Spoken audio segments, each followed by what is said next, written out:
What's up, everybody? Happy Victory Monday to you. It's still a Victory Monday. I know it's been a while since Packers actually played, but I'm counting it. What's the harm in that? So Packers did report to practice today. There are some updates for you, as well as a bunch of injury notes that Matt LaFleur was oddly transparent with during the press conference today. So I actually have some details for you about what's going on, about a number of different Green Bay Packers and their maladies. And then, of course, we're also here to chat with you. I see a few people here already. So definitely looking forward to answering your questions, hanging out and talking Packers for just a little bit on this Monday afternoon. Hello, Janelle. Hello to you. Hello, Chris. Hope you guys doing well. Hope you had a great Thanksgiving. Figure I'll just start off with the news. This got dropped just about 20 minutes ago by the Packers, but two Packers have been released. James Robinson and Bo Melton both got signed to the 53 last week as the Packers were injury riddled. Packers are now less so injury riddled, so they got the boot. Both Melton and Robinson have been cut. Could they still come back to the practice squad? Definitely. What are the Packers going to do with those two open roster spots now? We'll get to that in a minute, but probably not a lot immediately. So just to update you, Robinson, Melton, both released. In addition, returning to practice today, there were some notable names that actually came back today. Jair Alexander, Devondre Campbell, Rudy Ford, and Dontavian Wicks. Doesn't mean that any of them are going to play on Sunday, but they are at least back to practice.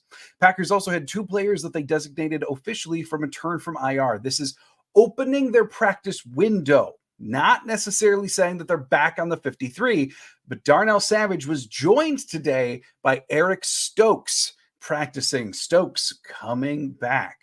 Now, as for some exact updates about some of these guys, LaFleur, like I said, was more transparent than normal when it came to injuries, especially on a Monday. So I thought I would update you on a number of those as well. First of all, Luke Musgrave still has 3 games to go on IR, but Tom Silverstein of the Milwaukee Journal-Sentinel did ask him, are we going to see Musgrave again this year? What does it really look like? And LaFleur said that they're hopeful, but they honestly have no idea. He's got 3 games on IR remaining, and then after that, they'll be reassessing. But obviously, a lacerated kidney is nothing to screw with. So they are going to see. LaFleur again complimented Musgrave's toughness, saying that, of course, if it were up to him, he'd be back. But the Packers doctors have other obligations besides just what the player wants, and they need to look out for his kidney. So we will see. LaFleur really saying, honestly, no idea. Beyond that, Aaron Jones, when asked about Aaron Jones, the development of his injury, LaFleur said that we are still quite a bit ways off from actually saying whether Jones stands a chance to play Sunday, whether the prognosis for the next couple of weeks. He basically just answered and saying we're well ways off from really assessing Jones. When it came to Dontavian Wicks, the news was happier. He is officially out of concussion protocol, which leaves you to assume that Wicks will probably be playing against the Chiefs this weekend.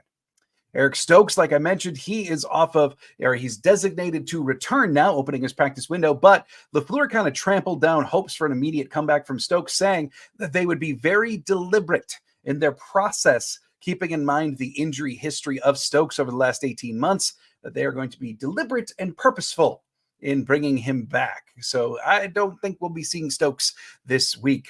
And then lastly, Darnell Savage. LaFleur mentioned that Darnell does have a chance to play this coming weekend.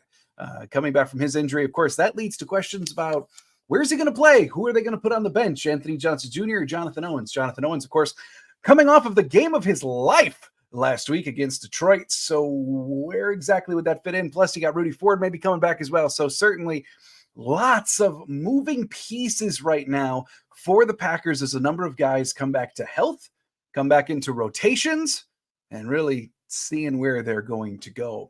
One position of note that I did want to highlight, it sounds as though Aaron Jones is still going to be a little ways off from playing again. A.J. Dillon obviously banged up, but still can play. So the running back position is a little bit more of a question mark with the release of James Robinson. Really, their two healthy backs, if you want to call them that, would be A.J. Dillon and Patrick Taylor. So that's something to keep an eye on as the week evolves. So ayahuasca data scientist, hello to you. Realistic expectations for this week. So, okay, there's a couple different ways to go here, right? One, the Chiefs have not been that incredibly imposing of a team over the course of the last 3 weeks. Their defense is one of the top in the NFL, but their offense has hit this sputtering, let's say. I know Rashee Rice had a very nice game this last weekend, and then of course there's Kelsey and Mahomes, which is enough on most given weeks, but nonetheless, that's been kind of a sputtering team. Ultimately, I think that this is still certainly a game that the Packers, I don't want to say should, but are expected to lose. The spread is put at 6.5 points right now per the Vegas bookies. But really, I think that the Packers can keep this close, but it will take a Detroit-like performance again to actually come out victorious. I like the fact that the game is at home. I like that it's in prime time, and I like that some weather models are even calling for snow on Sunday night to make it a snow game. All of that, I think, actually kind of lends itself to the Packers' favor being in Lambeau. But the Chiefs are still the Chiefs, and they're going to right the ship eventually. So if you had to press me right now, I'm going to say Packers are able to keep it close and in impressive fashion. But this is still a game that they falter in, kind of the Chiefs make one fewer mistake than the Packers do type thing. If the Packers win, it's absolutely going to take a performance equal, if not greater, to the one that they just put on in Detroit. I'm just not sure how frequently repeatable that is for where they are right now. So, got to go with that. All right, what do we got here? Chris Hand saying Tom Grassi shared he bought an early Christmas gift, a 1957 Lombardi play card. It was nice and so back in the day-ish. Was that the one? Is it the one where like Vince's face is in the corner and then the rest of the card is a play diagram? If it's that one, I think it was put out by the Philadelphia Card Company. And yeah, it's actually by PSA considered Vince Lombardi's rookie card.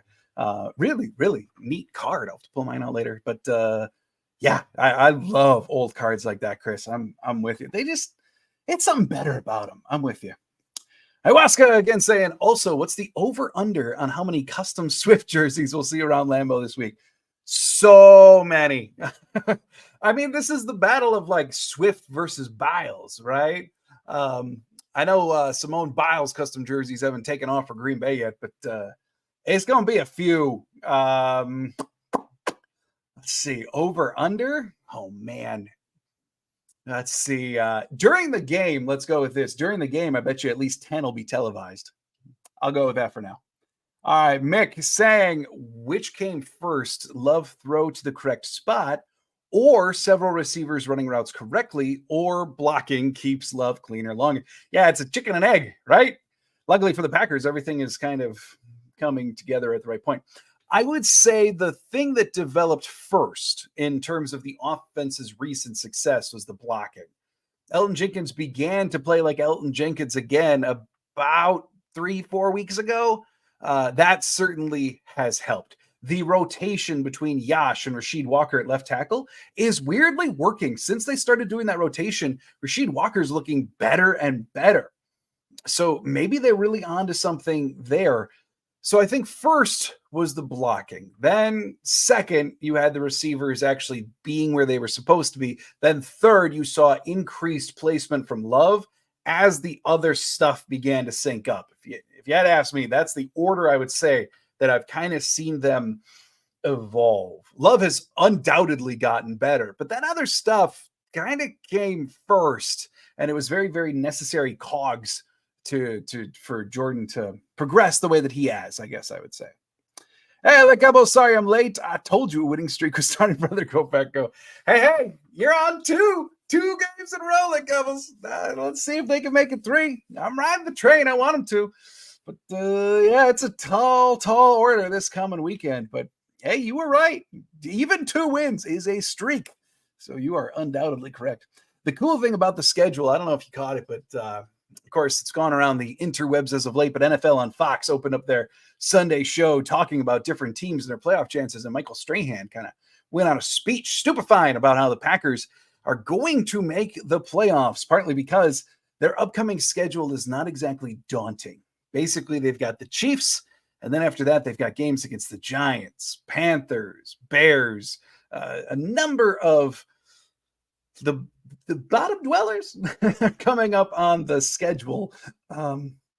Gonna make excuse me, gonna make Green Bay's chances okay, actually. And my preseason prediction was lose to Broncos, beat Chiefs. Oh, dang! Like Cowboys, you might need to have a talk with the bookies over in Vegas. They might use your premonition powers. Barry saving his job, right? Oh, I was saving the best for last. Chris, Chris, Chris. Look, I'm look, the fact that Joe Barry is allowing offenses, under 20 points per game, the streak that the Packers have had, wonderful, wonderfully impressive. It is still not the type of defense that I want to see called for the Green Bay Packers. I don't think it aligns that well with their personnel. Is he doing better than his reputation would have you think? Yeah, definitely. Like the defense is performing. It's just not the mentality of defense that I prescribe to, nor is it the one that I think is best suited for the Packers personnel. Like there's even been talk about should the Packers switch to like more of a 4-3 base alignment, or like I think there's options to explore here that are better matching than the backpedaling defense versus the step up defense. So yeah, it's doing great for what it is. I still think there's better out there, and it's not going to be coming from Joe Barry. I also got to say, and what should concern us about the Chiefs' defense for this game? Well, number one, first and foremost, is Chris Jones, the interior defensive lineman. He's still having a great year. And frankly, I'm really concerned. They like to move him, not as much as the Rams did with Aaron Donald, or they kick him out on the tackles, but they do like to move him kind of in those interior spots, which could mean that they could get some really advantageous stretches for when the Packers trot out John Runyon Jr. inevitably. So that is a number one concern. And then number two, off the top of my head at this point, as I've kind of been looking at the Chiefs a little, I would say the secondary, the corners is specifically Snead. They've got a couple ball hawks back in that secondary. And if the pass rush can reach home, like that's the concerning thing, almost like the Packers just did to Detroit. If the pass rush can reach home, then you may create some mistake balls from Love. And that's where the Chiefs can capitalize and where the Packers could really fall behind quickly, is allowing the Chiefs to stack points like that. So that's like a number one, is kind of getting rid of that Chief pass rush. The difference is, Pittsburgh was coming at you from the edges. Khalil Mack coming from the edges in the Chargers game. Detroit, Aiden Hutchinson, mostly coming from an edge spot.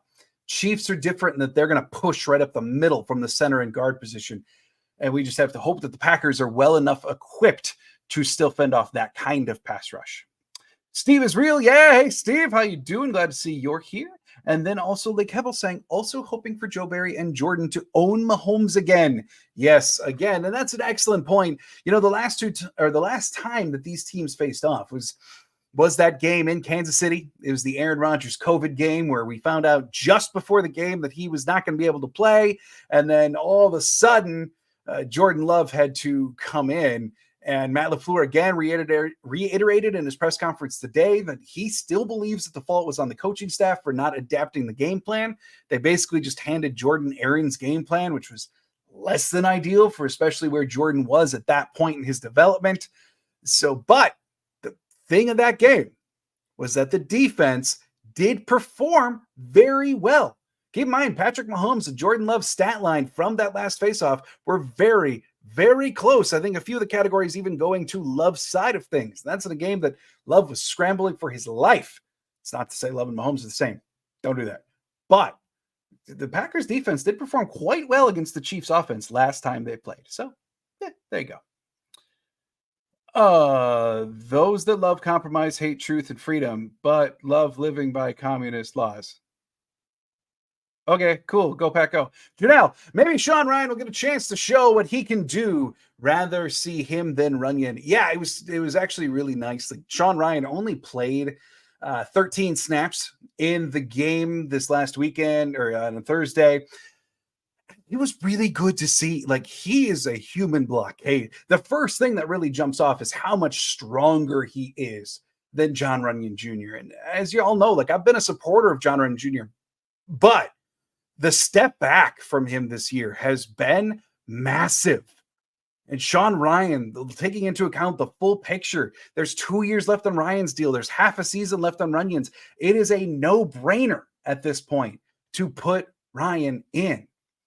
The one thing that I'll point out, and I forget who it was that pointed this out, it was somebody else, but they said that the one thing they've noticed about the snaps that Ryan played is it was never pulling. It was never sweeps from the right guard. It was always very basic stand up and block who's in front of you style plays. So is the question of why the Packers aren't making the move? Do they not trust Ryan yet to be mobile? Do they not trust him to pull? Maybe that's why Runyan is still getting more play than Ryan. At least something to consider as we malign the Packers coaching staff at this point. Lee Keppel saying, I think they won that Chiefs game if the kicking game did better. Well, we don't have to worry about that this time, Lee Keppel, because we got Anders Carlson, who's been wildly inconsistent as of late after being so rock solid to start the year. Oh, boy. All right, ayahuasca data scientist saying, as much as I love J-Lo's play on Thanksgiving, I couldn't help but notice more underthrows than I'd like to admit. Thoughts? Well, the first throw, like the 51-yard completion or 53 to Watson, like that first big play. Yeah, that was horrendously underthrown. That was not a good toss from Love. But I didn't really feel that way throughout the rest of the course of the game. I thought that this was one game that the ball placement was certainly one of better games in that regard from Love. Thinking on the Watson touchdown, that didn't really appear to be an underthrow. So I get where you're coming from. I think underthrow, like ball placement, is always something that can be pretty heavily debated. It was something we could have debated last year with Rodgers, even the year before when he was winning MVPs and stuff. Like, it's always relative. But my thought was Detroit was one of the better games in that regard from Love. But yes, it is still a work in progress. I'll give you that. Steve, the game is a very big if. If we win this against the Chiefs, the rest of the season is winnable. Yeah, it is, which is scary. Now, I don't think the Packers are going to win out. Like, they're going to have at least, like, let's say they lose to the Chiefs. All right. But then somewhere along the line, Panthers, Giants, Bears, the not great schedule they've got coming up. There's going to be one game that they're going to lose that they're not supposed to. I don't think that this is going to be a win out type situation for the Packers, as much as I love that. They're just, I don't know. It stands to reason. Logic dictates that there will be at least one clunker that occurs in there.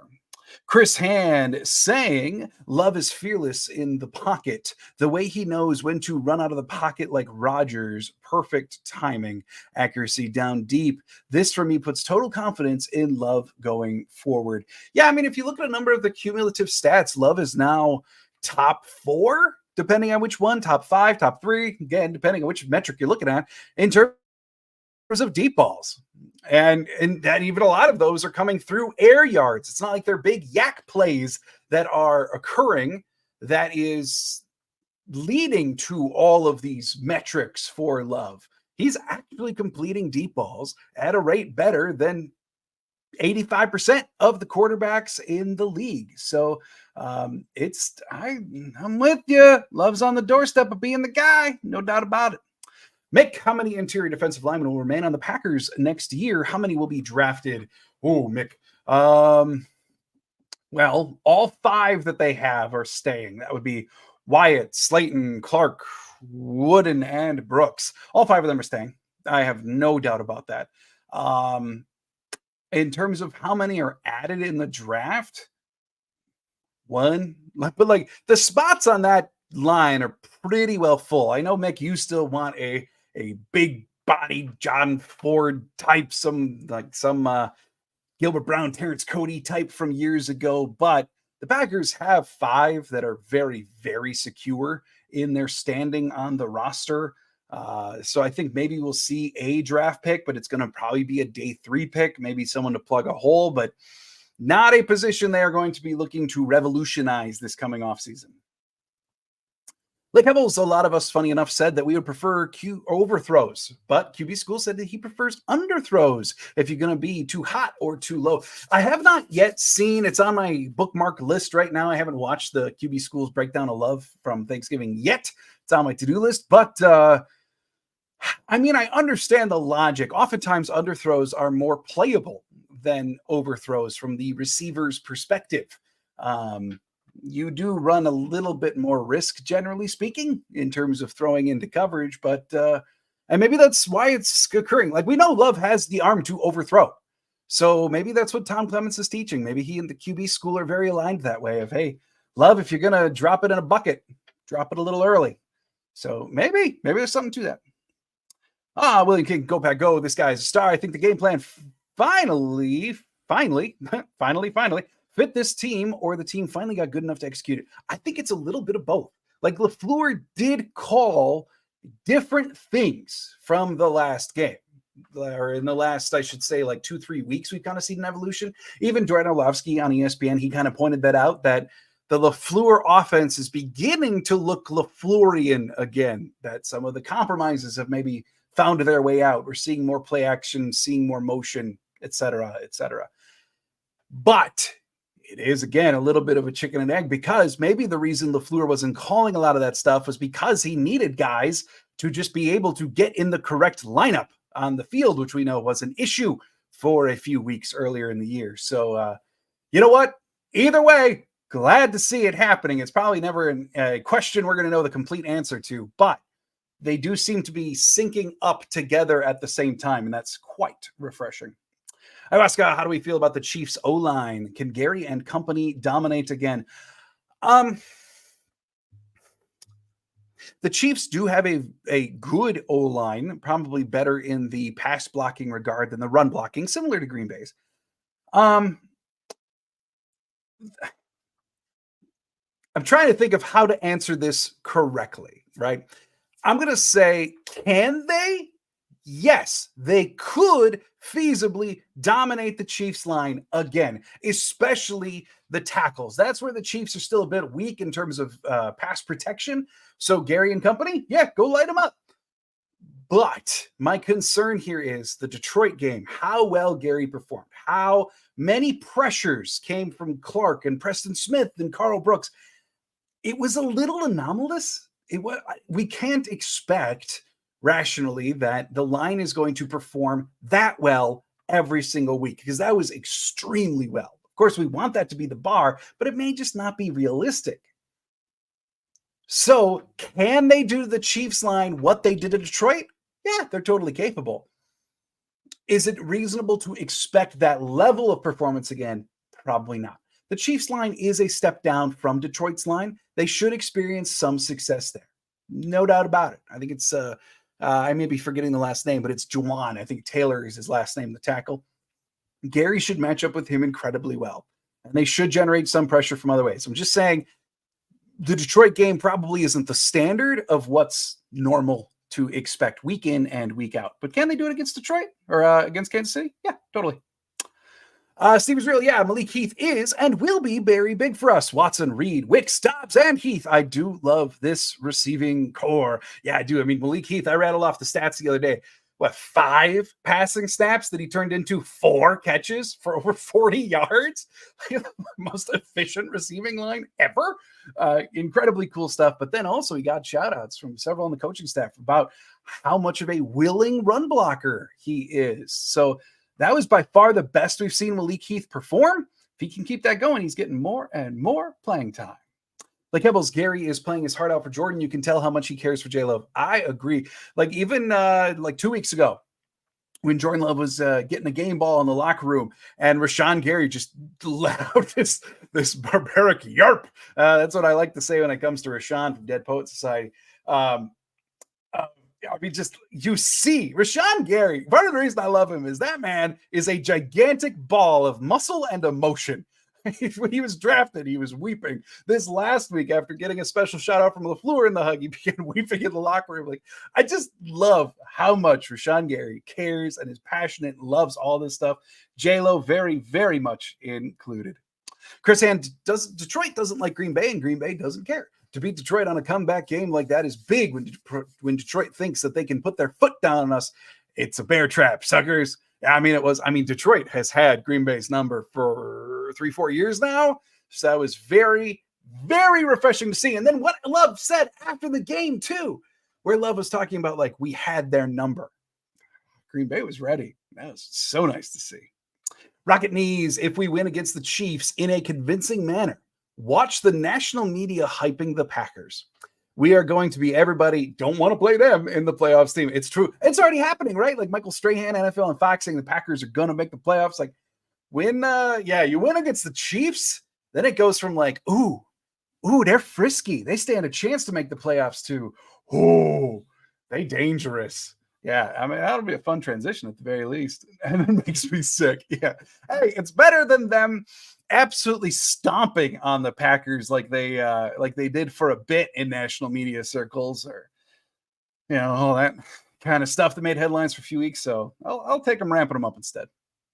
Let's see. Steve is real. Yeah, say, and I felt to bring up this Mikowski pick to bring some magic back to the Packers. Magic was the QB I wish played 75 years as a back for the Packers. I have a friend who loves Don Mikowski, and I don't want to ruin it, so I won't share my opinions. But Packers could use some blessings, some magic, and I'm glad you are providing it. We'll take it. Heath, Reed, Watson, and the rest are better than Love. If Love gets it close, our guy will go get it. I mean, now, because there were certainly difficulties weeks 4 through 8 in that regard. The nice thing is to see that they seemingly are elevating both sides. Love's ball placement has been dramatically better over the last 2-3 weeks. The receivers are also actually bringing them in. I mean, it is kind of a hand-in-hand situation. Nice to see it developing together. That's the only thing that actually matters for the Packers. Like Ebbels, Kelsey will make or break the game.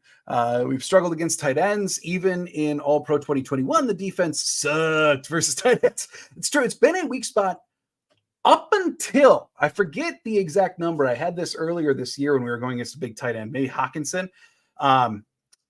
The Packers, over the span, starting like the 2/3 of last year through this year, have done dramatically better against tight ends. I wish I still had that stat here, but I don't. I'll have to find it for the game preview again. Tight ends have not killed the Packers over the last 18 months, or shorter than that, 14 months, than they did for years. So maybe this is a Quay Walker game. That might help a little bit. Mick saying, based on the needs you've seen so far this year, which positions will be drafted in round 2 in the next draft? Ooh, round 2. I don't think you could say round 1.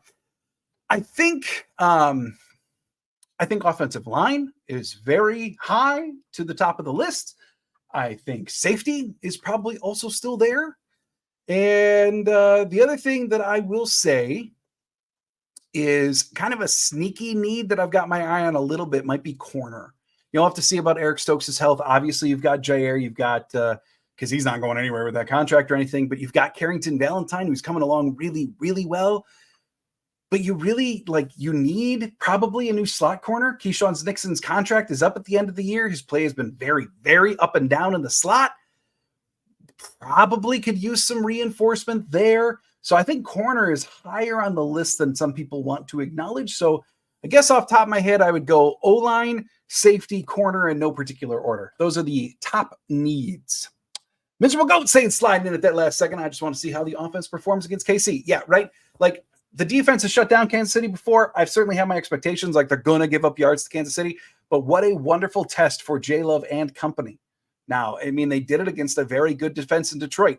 Can they do it again against, I know not record-wise better than Detroit, but I mean, certainly a team with more prestige than Detroit. So, yeah, I'm excited. This is a wonderful test for this young team. All right, just a couple more here, and then I'm going to jump on out of here. Chris Ann saying, could you imagine if we beat the Chiefs and Skip Bayless goes like, well, what happened was party bridge. Yeah, Skip. There's a number of people out there who,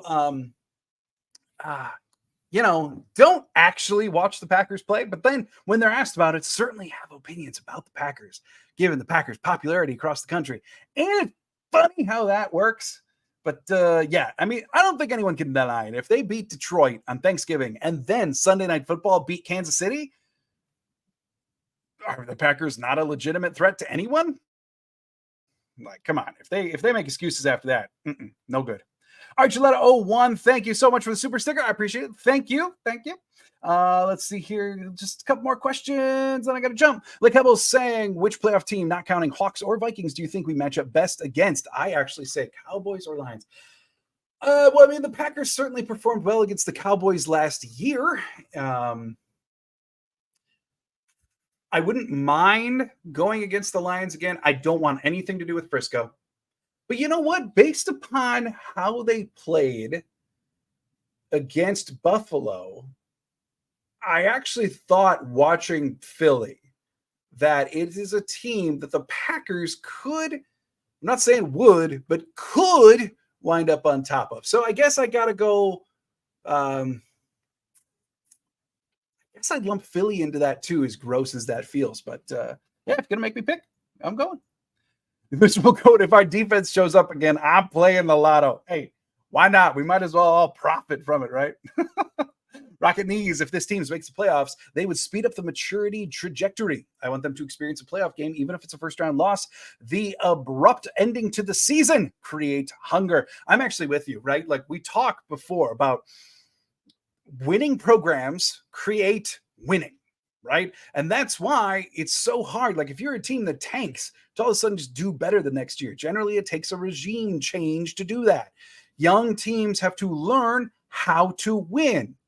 And like you said, like to go on a little bit of run here, get into the playoffs. Even if it is a loss in the playoffs, say at least we'll have gotten to the playoffs. That's a step.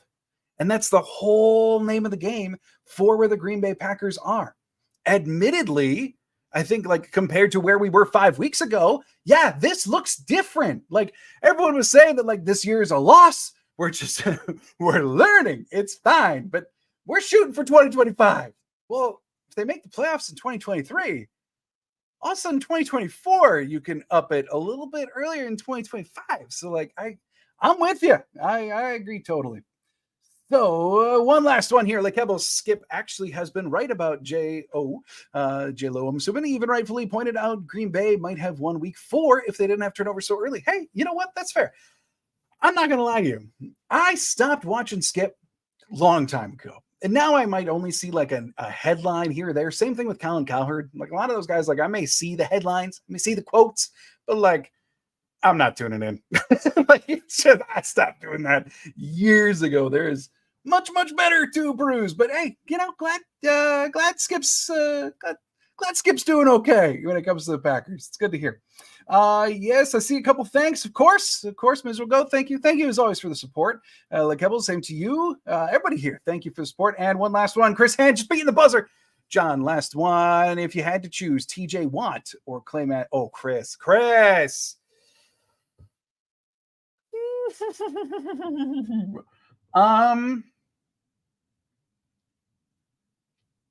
As much as I adore Clay Matthews, I probably have to go TJ Watt because as good as they both were at their peak, TJ Watt's peak is probably just a touch higher.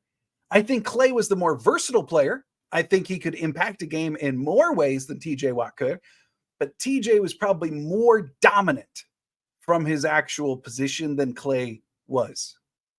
Make sense? That's probably where I would go.